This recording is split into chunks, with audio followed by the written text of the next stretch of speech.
The story does start with my body sort of being shattered and nearly erased by this mental health issue that I was dealing with, that I thought, according to the medical Western model, I accepted the diagnosis that this was an individual disease, something I needed to wrestle with and recover.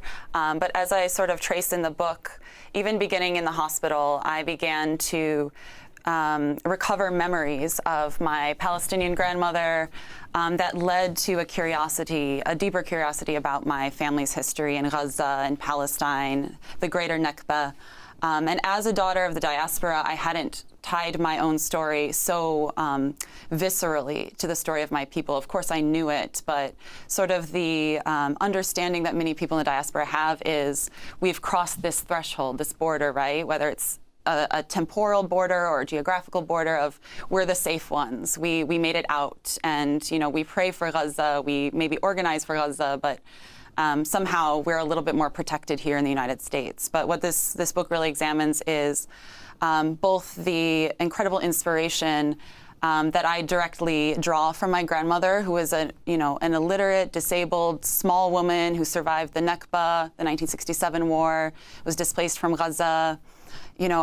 Sort of the kind of woman that's not held up to us in the United States or even, maybe in broader culture as a hero and as a model.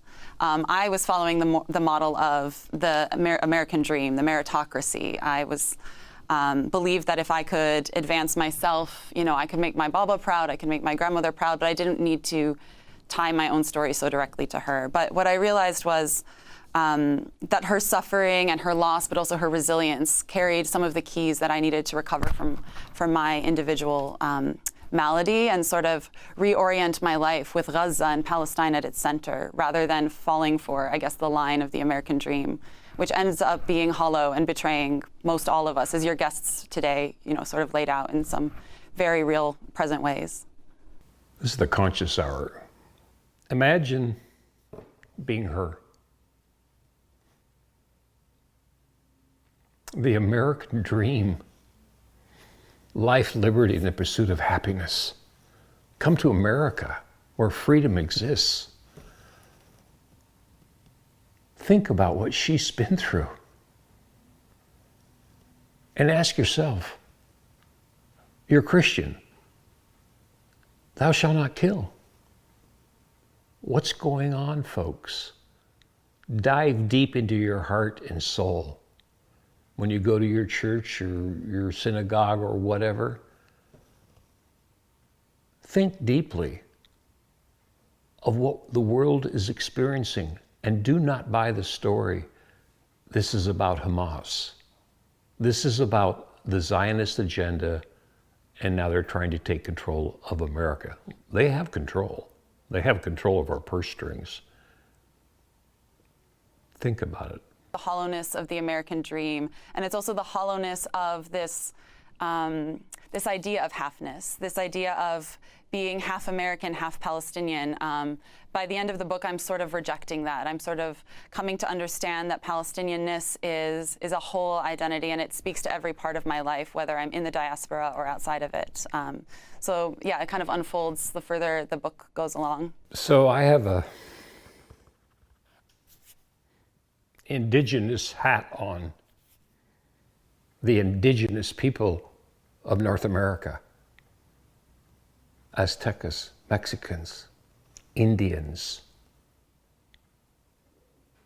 The Zionists slaughtered 100 million of them to make America. The Zionist machine is now destroying America.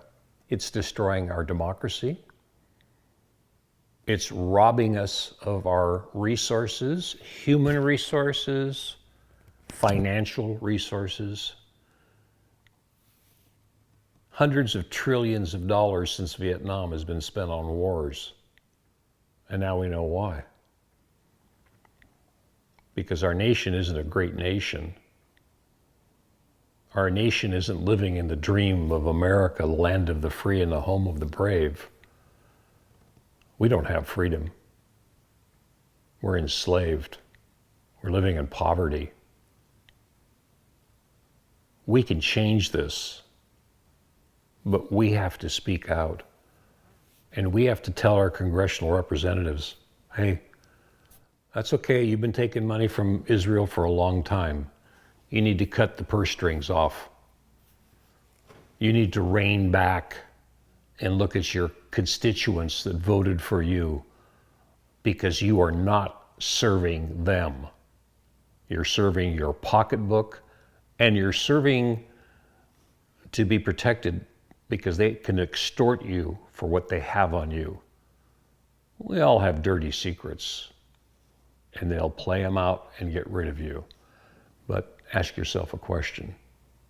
If you're a Christian, maybe it's time for you to step away from Congress and speak out.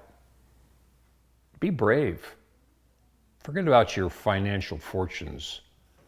Do what's right for America, for we the people. All colors, no matter where you come from. That's what America is about. It's time for action, folks.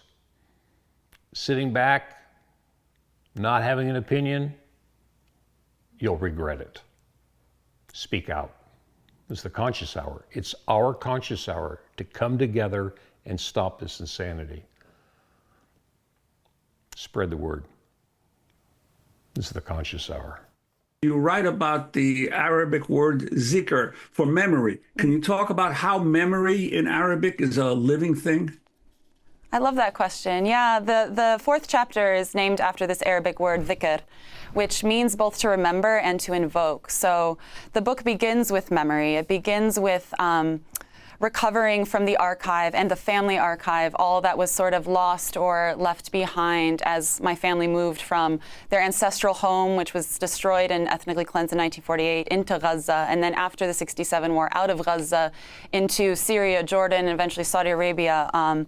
So this is a form of memory, right? Recovering from history, what was erased or written over or discarded by the powers that be.